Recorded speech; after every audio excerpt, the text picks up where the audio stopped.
You think if Catherine lives, you won't wake up in the dark ever again to that awful screaming of the lambs?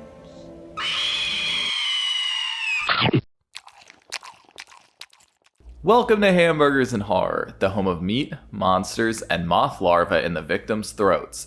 I'm Noah Hook, and today we're looking at The Silence of the Lambs. This 1991 psychological thriller follows FBI trainee Clarice Starling as she interviews the genius murderer Hannibal Lecter, with the hopes he'll assist her in tracking down a new serial killer called Buffalo Bill. A race against the clock begins when Bill captures a new victim, but Clarice quickly learns that working with Hannibal is more dangerous than she ever imagined. Silence of the Lambs is of course based on Thomas Harris's novel of the same name, which is his second book to feature Hannibal Lecter. So while this shares characters with Manhunter, this marks a new film continuity that all the other Hannibal films will follow. Lambs was directed by Jonathan Demme, who has also brought us films like Melvin and Howard, Philadelphia, and The Manchurian Candidate. Silence of the Lambs is widely regarded as his most important work, but he has a really diverse filmography ranging from documentary, exploitation, noir, comedy, drama, and horror. The screenplay was written by Ted Talley, who has adapted other novels for the screen such as White Palace, The Juror, and Red Dragon around a decade later. Lambs has a star-studded cast, and while their performances here might be their most well-known, they are all ridiculously talented. The film stars Jodie Foster from Taxi Driver, Contact, and Panic Room as Clarice Starling, Scott Glenn from Urban Cowboy, The Right Stuff, and Silverado as Jack Crawford, Ted Levine from Monk, The Hills Have Eyes, and Banshee Chapter as Jamie Gum, and of course Sir Anthony Hopkins from Magic, The Remains of Today, and The Two Popes as Hannibal Lecter. A ton of actors were considered for the role of Lecter, including Sean Connery, Al Pacino, Robert De Niro, and Daniel Day-Lewis, but it was Hopkins' role in The Elephant Man that scored him the job. He actually took vocal inspiration from the cold, calculated HAL 9000 in 2001: A Space Odyssey, which I think is really funny.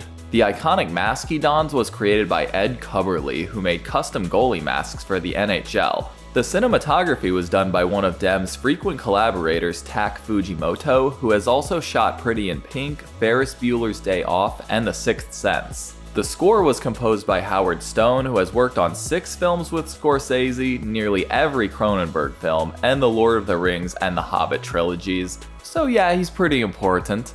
Manhunter's box office failure actually created low expectations for Silence of the Lambs, but it turned out to be a sleeper hit. It demolished its $19 million budget, raking in $272 million at the box office, becoming the 5th highest grossing film of 1991 and the 3rd highest grossing horror film of all time behind Jaws and The Exorcist. It has since dropped down to number 35, but that is still fucking impressive.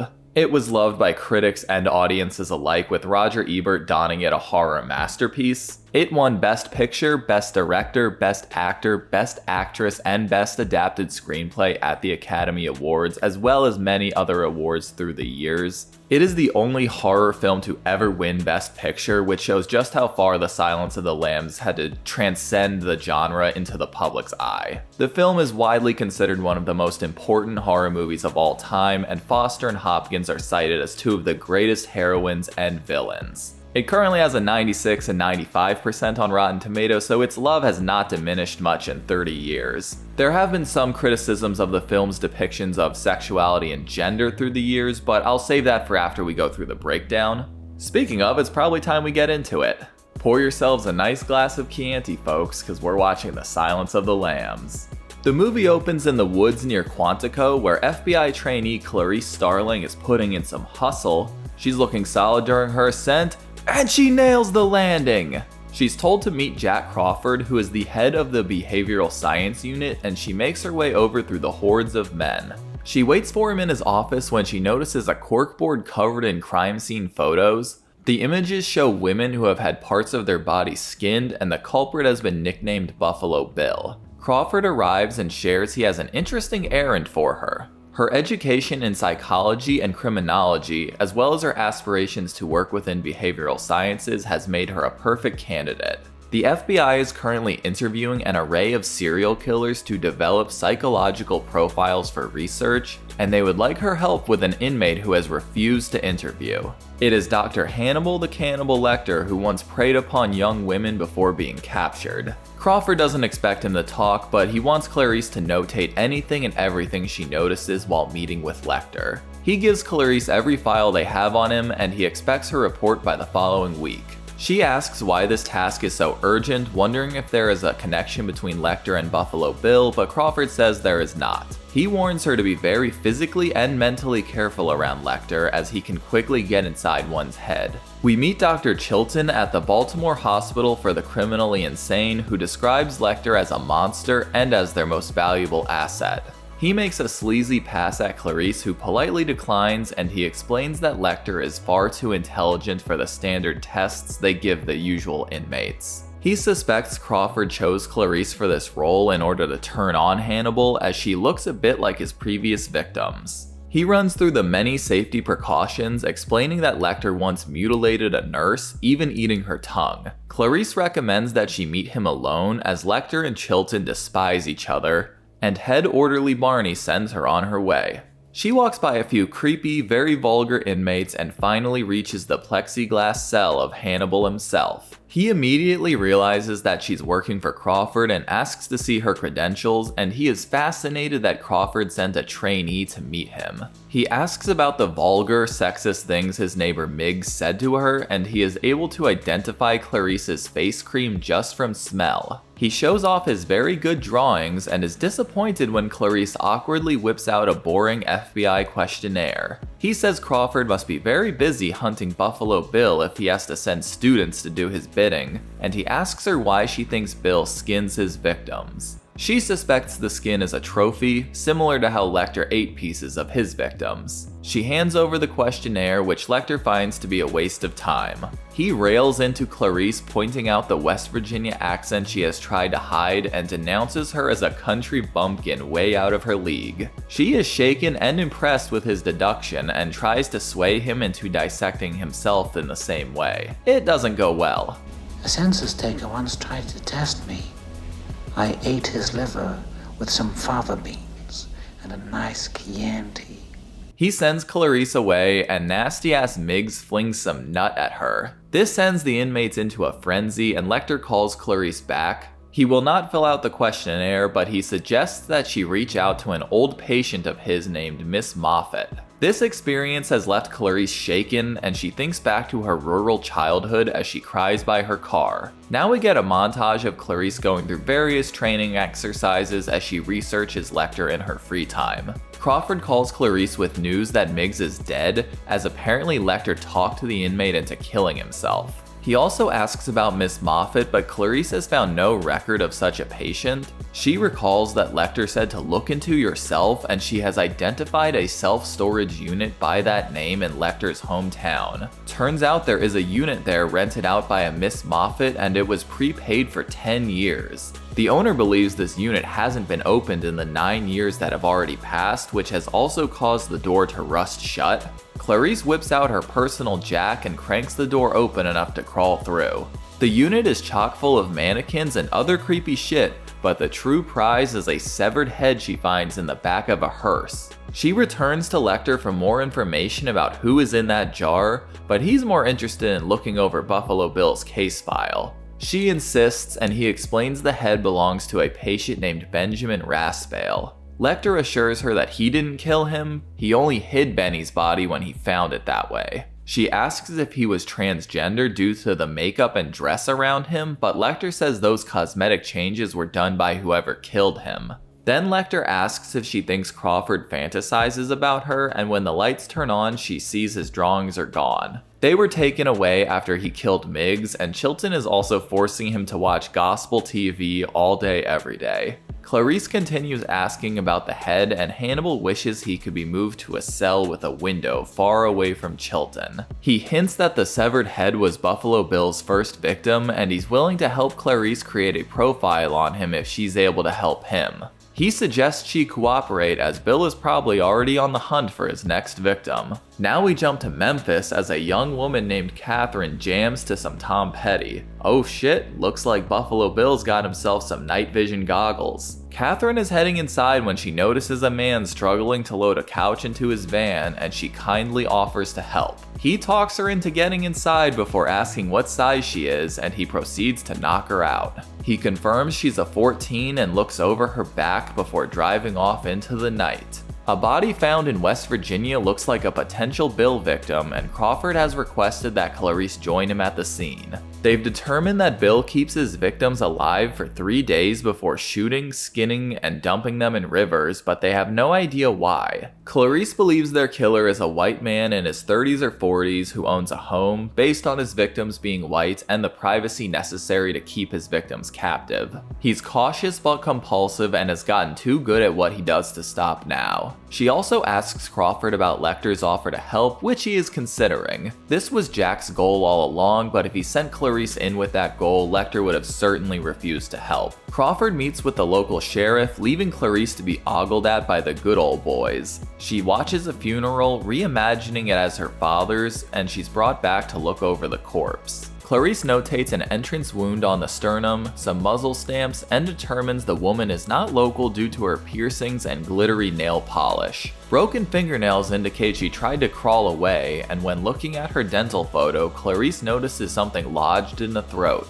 The coroner identifies the item as a bug cocoon, and they look over the large diamond-shaped areas of skin that have been removed from the woman's back. Crawford apologizes for acting all boys club with the sheriff, saying he needed to do so to get him to leave, but Clarice points out it gave the entire station permission to look down on her. Clarice brings the cocoon to some bug experts, and after opening it up, they identify it as a death's head moth. What's weird is they only live in Asia, meaning the killer had to go through great lengths to raise these little cocoons. That tracks as we scope out Buffalo Bill's butterfly room, as well as his operating lab and wig room. We hear Catherine cry for help as Bill works on a sewing project, and we realize he has put her at the bottom of an indoor well. Back at Quantico, we learn that Catherine is the daughter of a senator, which obviously means this case is going to get more attention than before. The senator has even recorded a message directly to Bill, and she begs him to show mercy to her kind, gentle daughter. The students notice that she keeps repeating Catherine's name, hoping that if he views her as a real person, it'll be harder to cut her up. Chilton is getting tired of being out of the loop, and Clarice tells Hannibal that if his information helps capture Buffalo Bill before he kills Catherine, the senator has promised to have him transferred to a lovely prison with a window. She hands over the offer and Bill's case file, but he only agrees if he can also trade personal information with Clarice herself. She agrees, and Hannibal asks for her worst childhood memory, which she shares is the death of her father. He was a town marshal that was shot to death by some burglars, and since her mom died when Clarice was a baby, she had nothing after he passed. Satisfied, Lecter asks about the sizes of the victims, as they were all more or less plus size. She also shares that the West Virginia body had a moth in the throat, which they also found in Benjamin Raspill's head just an hour ago. Lecter shares that the moth represents change to Bill as he is preparing to enter a cocoon of his own. She assumes he means Bill is transgender, but points out that trans people are rarely violent. Then Lecter asks what happened after her father's passing, and Clarice shares that she lived on a cousin's ranch for a few months. Lecter says that Buffalo Bill is not transgender but wants to be, as it is one of the closest things to the change he seeks that is possibly attainable. Lecter suggests the 3 best hospitals for gender-confirming surgery, suspecting that Bill has applied to and been rejected by all of them. He imagines Bill was turned away due to severe childhood trauma and neglect, sharing that Bill hates his own identity. He wants to change into something different than himself, so he has latched onto the idea of becoming a woman to do so. Bill then ignores Catherine's offers of money and secrecy and has her, who he refers to as it, wipe herself down in lotion. She starts crying for her mommy, which upsets Bill enough to break from his calm demeanor and scream at her. She glimpses small remnants of Bill's previous victims and begins screaming as well, to which Bill responds with more screams. Chilton has restrained Lecter and informed him that the deal with the senator was bullshit, but he has made a real one that will benefit him as well. All Lecter can focus on is that shiny pen, but he does reveal that Bill's real name is Lewis. He demands to speak with the senator personally as he has a few conditions of his own. The senator has gotten word of Clarice's phony deal and is pissed off about it, and she has put Deputy Assistant Attorney General Paul Krendler in charge of the case. Lecter has been transferred to Memphis in his terrifying mask, and it looks like Chilty has lost his pen. They wheel him over to Senator Martin, and he insists he doesn't want to waste any more of her or Catherine's precious time.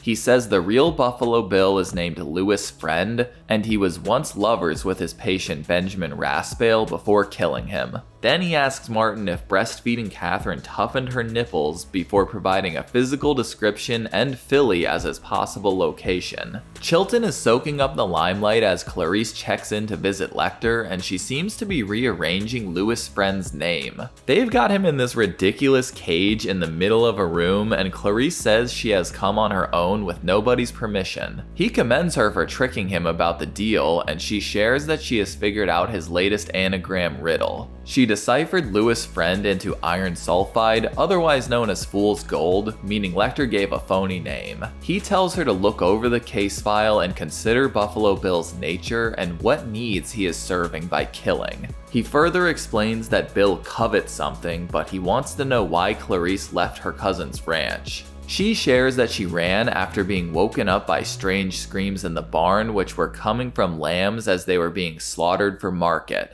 Clarice tried to free them, but the lambs were too confused and scared to flee, so she grabbed a lamb and made a run for it. She was eventually found and sent to an orphanage, and the lamb she tried to save was slaughtered. She still hears the screaming when she tries to sleep, and Lecter suspects she wants to end it by saving Catherine from her own slaughter. She admits she doesn't know if it will work, and Lecter thanks her for her honesty. But before he reveals Bill's true name, they are interrupted by Chilton, but as she is escorted out, Lecter hands her the case file. Clarice is flown back to DC, and Lecter has created a lovely portrait of her. He has requested lamb chops for dinner, but it looks like Hannibal has a different meal in mind. He uses a piece of the pen to uncuff himself, and he cuffs the officer to the cage and bites at the other's face before macing him. He then beats the cuffed officer to death with a billy club before catching up with Mace Face and finishing him with a straight razor. The officers downstairs begin hearing shots and see the elevator go up to the 5th floor before coming back down to Lecter's on the 3rd,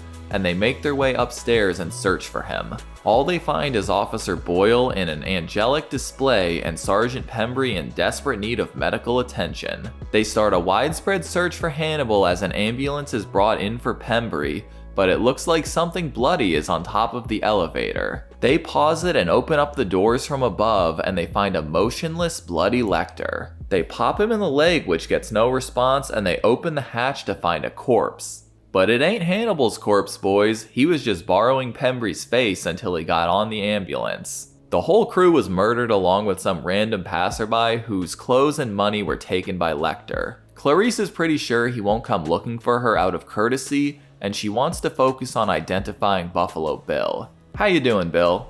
Alright, we'll be back later. Her friend Ardelia finds a note from Lecter calling Bill's abduction pattern desperately random, and they wonder if they remove the first victim, a tailor named Frederica, they'll discover a pattern previously missed. But thinking back to what Lecter said about coveting what we see every day, they actually determine that Frederica was somebody that Buffalo Bill knew personally. Clarice travels to Ohio to visit Frederica's father, and she looks over the victim's room. She finds a secret sexy photo stash in a music box, and upon seeing some familiar shapes set to be hemmed on a dress, she realizes that Bill is creating a suit out of women's skin. She relays to Jack that the killer must be skilled at sewing and picks curvier victims to starve them in order to loosen up the skin before removing it, but Crawford says they have identified the killer. Based on Lecter's description, they whittled a list down to Jamie Gum in the outskirts of Chicago, and they're sure it's him because he was once detained at LAX for trying to sneak caterpillars on the plane. Crawford is on his way to arrest him now, and Clarice is sent to tidy up some evidence. While Jamie gasses himself up in the mirror, Catherine tries to trap Jamie's dog Precious using chicken bones and a bucket. It doesn't quite work, and Jamie rocks out to Goodbye Horses. Crawford and the SWAT teams prepare in Chicago, and Clarice interviews a friend of Frederica's. Stacy doesn't recognize Jamie's name, but she tells her about a Mrs. Littman that Frederica would make alterations for. The SWAT team surrounds Jamie's house as he tends to his moths, and he's distracted when Catherine successfully captures Precious. She threatens to kill the dog if he doesn't lower a phone down to her, and he goes into a rage and loads his gun. His alarm goes off as an agent rings the doorbell, but as it turns out, Clarice is the one on Jamie's doorstep. The Chicago house is empty, and Crawford realizes Clarice is in danger.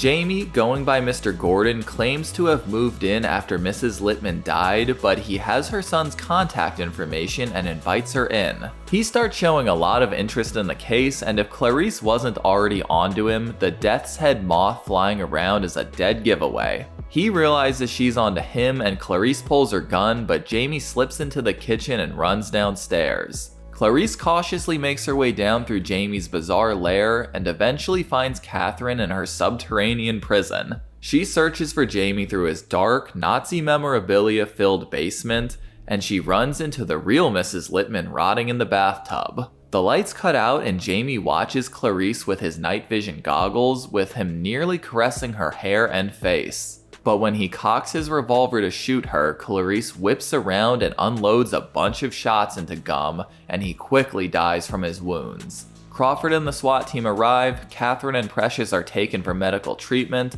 and Clarice later graduates to become an official agent. Crawford awkwardly congratulates her before seeing himself out, and Clarice gets a call from her bestie Hannibal. He promises Clarice he won't be coming after her, even though she can't make the same promise. He has to go as Chilton has just landed and is unknowingly joining Lecter for dinner. He hangs up on Clarice, and the film ends with Hannibal following Chilton into the crowd. And that's The Silence of the Lambs. Overall, it's a fantastic film. The acting, writing, and cinematography are top-notch, and Dem directs them to near perfection.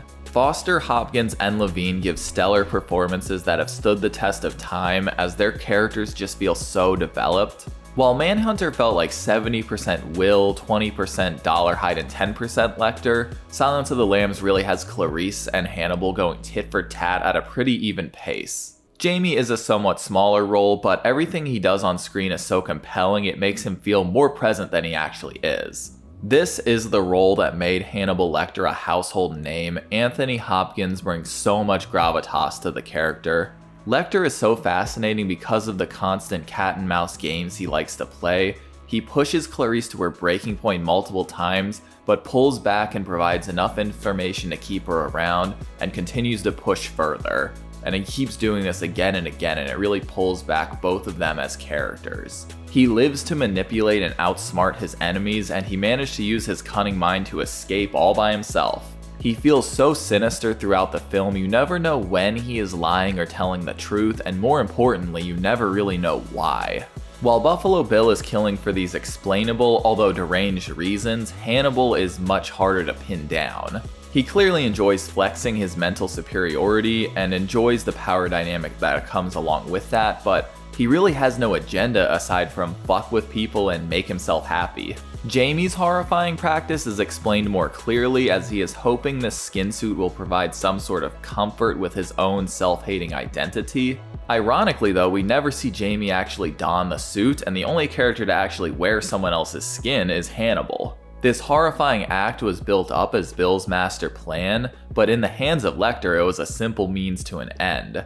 There is a lot to break down with Jamie's character, but first I'm going to discuss one of the larger themes that applies to all of the characters. A driving force in the film is desire. Jamie wants to feel comfortable with his own identity, Lecter wants freedom and revenge on Chilton, and Clarice wants to become a respected agent and overcome her own childhood trauma. All three characters have barriers blocking them from attaining their goals. Lecter's barriers are pretty straightforward, but Jamie and Clarice are both facing external and internal barriers dealing with their identities. Clarice spends the entire movie proving how smart, strong, and capable she is, despite being in a male-dominated industry and society that constantly belittles, babies, and sexualizes her. But she doesn't try to suppress her womanhood, it is a part of her everyday life. Most of the time she has to smile and play nice, but she has learned how to utilize her femininity when necessary as well. Clarice being a woman as well as a trainee is what initially interested Lecter enough to let her talk to him, and she showed a vulnerability with him that very few men ever would, which was valuable enough to him to trade important information. By the end of the film, Lecter knew Clarice better than pretty much any other character in the film. Obviously, his reasons for learning about her were somewhat nefarious, but he asked more about her than any other character did aside from wanting to go out to get drinks. In the end, it was Starling who took down Gum and saved Catherine, and both Lecter and the audience hopes the lambs have stopped screaming for her.